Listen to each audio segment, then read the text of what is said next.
为批判关系，记者综合报道。立法院推动的国会集权法案，目前也搁咧等实现。不过，即阵国民党团着规划要成立假电视调查专案小组，无排除要动用调查权。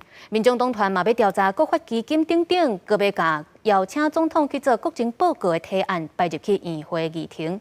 行政院长倒应台是呼吁在野，目前也搁咧申请实现甲暂时处分，所以应该先卖互大法官压力。我还是诚恳的希望，在这个提出释宪以及申请暂时处分的时间当中，任何人或任何机关都不要给大法官任何的压力。行政长杜英台对在野地位发声，因为就算国会职权法案进入实现阶段，国民党团犹原开出第一枪，规划初三成立假电视调查专案小组，而且无排除刑事听证权，邀请民间人士到立法院作证。在上个礼拜就已经开会有做决定了哦，民众党他们也有这样的一个这个意愿，能够尽速的立案到底在哪里摊在阳光下。NCC 事后的作为。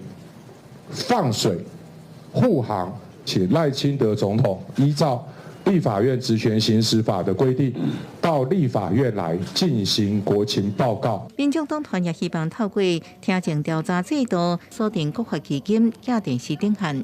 佮指出，第12协商领导期过后，佮要求将邀请总统赖清德到立院国情报告的提案摆去议会议程处理。对哪边做法，民进党团拢无认同。违宪的、扩权的调查，国民党、民众党应当自治。在这个释宪结果还没有出炉之前，要用恶法来要求赖清德总统就范，这样都是违反宪法精神。调野也伫选拔花旗地顶悬交手，南野党团规划修法，调员罢免了砍站，搁伫办事办审。毋过，毋但民进党团反对，民众党团也无支持。毋过表示会提出党团版本的修正动议，提议联署过程应该更加严格。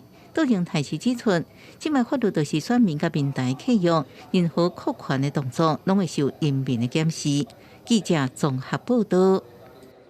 为着要解决少子化，行政院长杜英台